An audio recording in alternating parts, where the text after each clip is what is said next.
structure or a macro way. Well, there's Mike G on the CSE, Billy J getting down with the VBA. Oh my, it's Dueling Excel time. Stand by, it's Dueling Excel time. Mama, it's Dueling Excel time.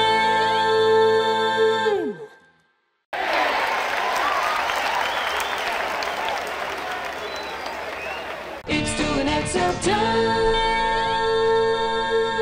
Hey, that's right. It's time for another Dueling Excel podcast. I'm Bill Jelen from Mr. Excel. I'll be joined by Mike Gervin from Excelisfun. This is our episode 191, Network Hours Spanning Midnight.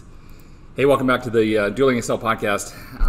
This is a question that I'm sure that we've dealt with years ago, but it'll be interesting to see if there's new ways to do it, given that we have let and power query. So, Mike, the question today, this is from Sanjeev. He has a start date and time and an end date and time, and he needs to figure out the number of work hours between the two. And the company that Sanjeev works for, their shifts, they start at Monday at 5 p.m. and go to Tuesday at 4 a.m. and then repeats Tuesday, Wednesday, Thursday, Friday.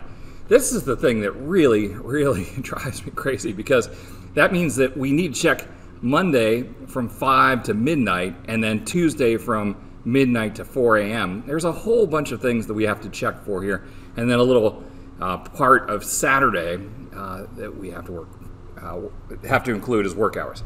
Now, complication, Sanjeev doesn't have Microsoft Office 365. He has Excel 2016, so no let or dynamic arrays, at least when I was solving it. And then Sanjeev says, my company says that 3 hours and 36 minutes should be reported as 3.36. Well, that's going to drive me crazy. All right, so first thing, I realized that having shifts that span midnight complicate everything, because then instead of just 5 shifts, you essentially have 10 shifts because you're breaking them apart. So my first step is I'm going to take all of Sanjeev's times and I'm going to subtract 4 hours and 1 second from them all. Right? And then it becomes really simple. I just have 5 shifts that I have to worry about from Monday at 5 p.m. to midnight. And then it's just Monday through Friday. Right? So I'm going to restate this, Mike.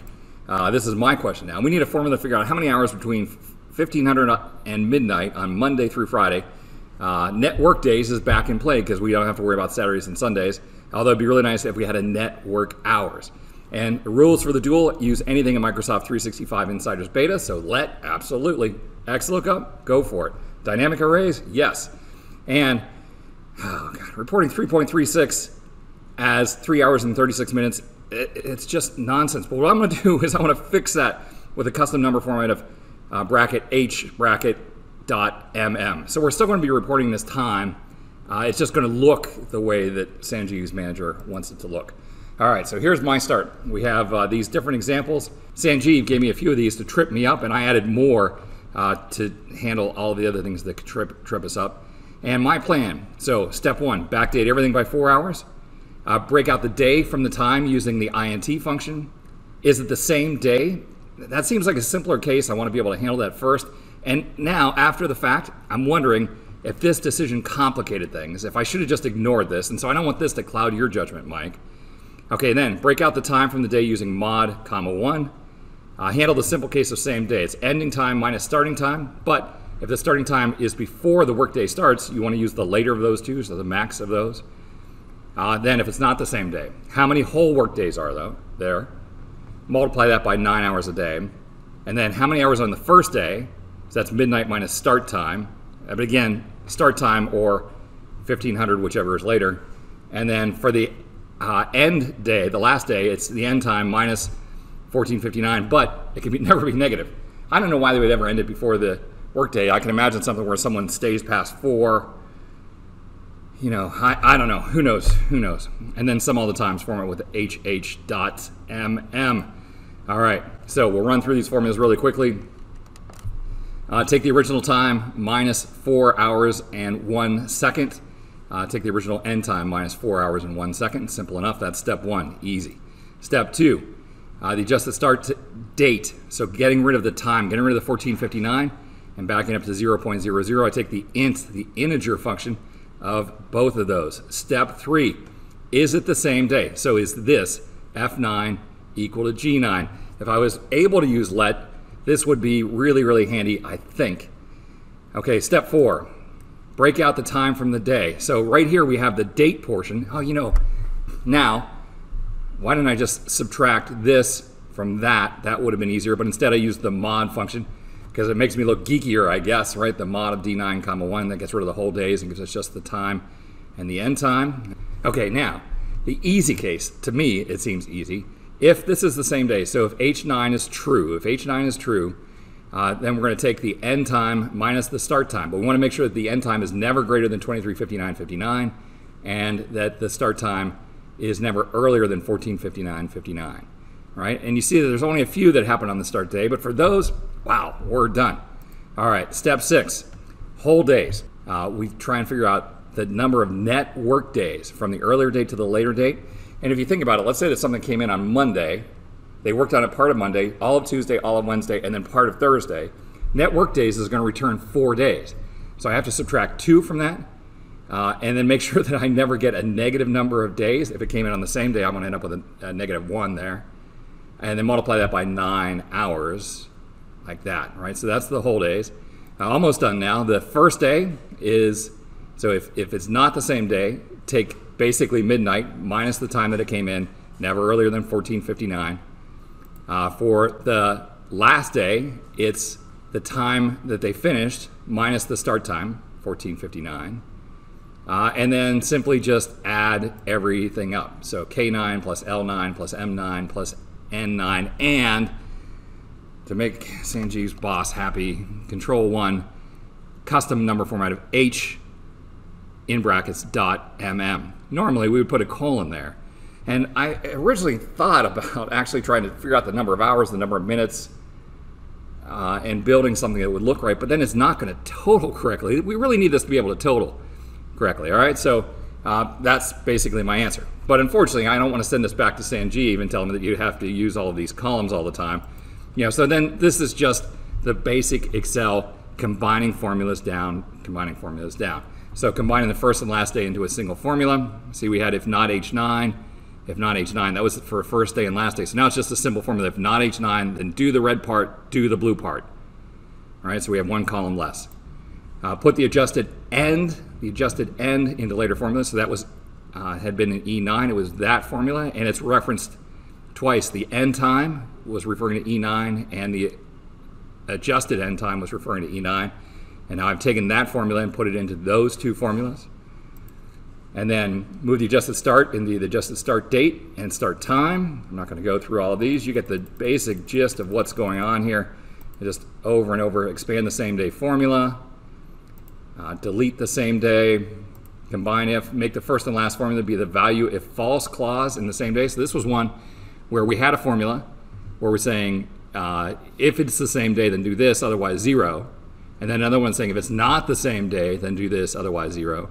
So I took the blue clause and the red clause and combined them into one big monster formula right there. Delete the adjusted start date column that had been in D9. It has to go into whole day. So we take that clause, put it in where D9 was. We get that formula. Delete the adjusted end date. That clause goes into D9. And D9 is moving over left. That's why these always seem to be working on D9. Delete the start time that had been in D9. So that blue clause goes in there and there, getting that long formula for a new same day first and last. Same thing, delete the end time. That formula goes in there and off the screen. And then the final formula. We take the same day first and last plus whole days. Had been adding those up in a new column. Just add them up in one big formula like this. And then I love that email that you write back. Hey, Sanjeev, yeah, just try this formula here. Like I was able to just write a formula like that. And in the old days, before Power Query, before dynamic arrays, I think this was pretty much the way that we had to do it. All right, so Mike, now let's fast forward from Excel 2016 into what we have today. What can you come up with? Thanks, Mr. Excel. Wow, that is a crazy way to have to do time. I wish they had individual timesheets with each day. Now, the coolest thing about your solution was the simple fact that you subtracted 4 hours to get the dates into one day. That really does make it a lot easier. Now, I did it in individual pieces before I did the let function, and I took the whole column, and instead of using the time function, I subtracted the time value, 4 divided by 24. I did that for both columns. And then we needed just the date, so we used int on the whole column, and it spilled down. We did that there. We checked the two spilled arrays. Are they the same? Then we used the mod. That gets just the time value. We calculated the number of work days, excluding Saturday and Sunday. And because we have to do individual calculations on the start day, which has a start time, and end day, when there's more than one day, we subtracted 2. For time on day 1, we went ahead and checked, is that true? That means there's only one day. And instead of using the min and max together, I checked for the end time value. Please give me the one in the middle between 24 hours, which is 1, 1524, or the actual value.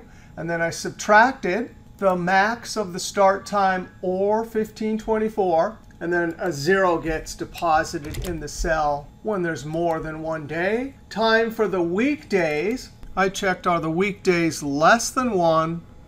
If that's true, then 0. Otherwise, just take like this 5 right here times the maximum number of hours you can work, which is 9 divided by 24. Time for the first day, I went ahead and checked, is it the same? If it is only one day, then we want 0 here. Otherwise, we have to take 24 hours and subtract not the start time, but the max of the start time, or 1524. The last day is similar, but we're dealing only with the end time. So we take the max of the end time, or 1524, and then subtract 1524. Then we can add the 4 parts, putting it all together in let. Well, let allows us to define a variable. There's the name, and then define that variable. And we get to use that variable throughout the rest of the formula, and it only has to calculate one time.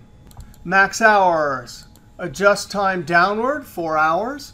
Then I defined adjusted start date. There's the only cell reference we're referring to, minus the 4 hours. Same thing for end. Then just start date, there's the int. Just end date, we use int. Just start time, I use the mod. Just end time, I use the mod again. Then we did our logical test. Is the start equal to the end date? Then we calculated number of weekdays and subtracted 2. And then time, when there's only one day, we say if, and we use our variable same day. And then the median looks at 1, 1524, or the end time.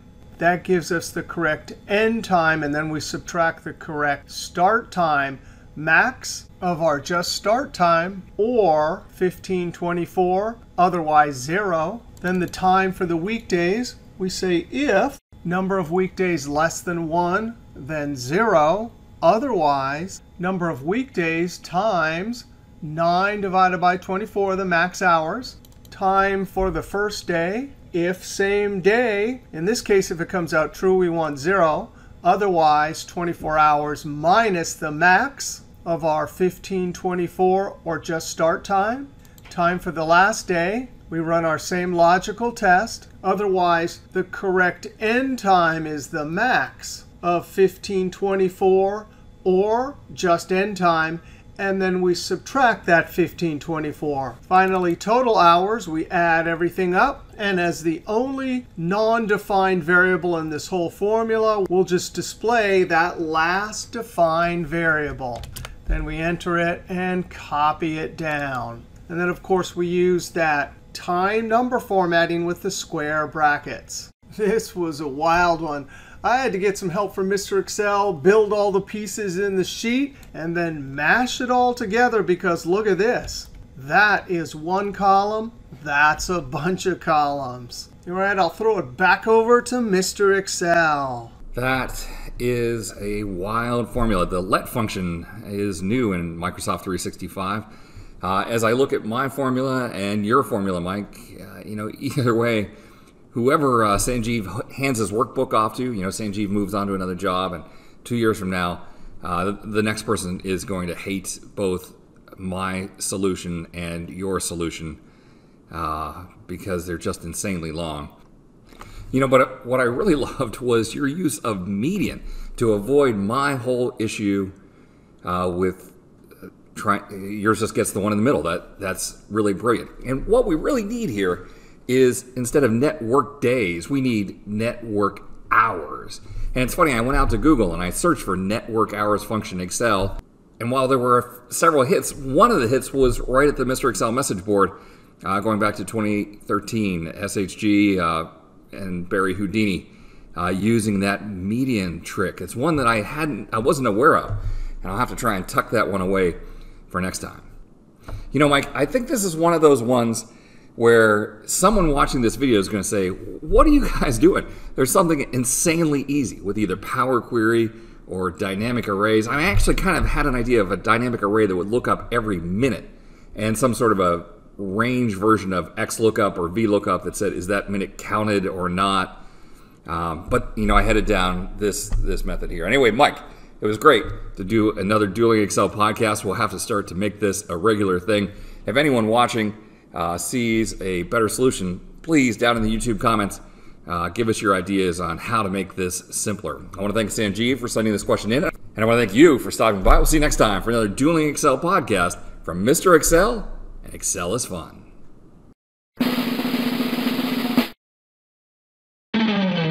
Formulas for VBA, Control-Shift-Enter or a macro way. Well, there's my G on the CSE, Billy J getting down with the VBA. Oh my, it's Dueling Excel time. Stand by, it's Dueling Excel time. My, it's Dueling Excel time.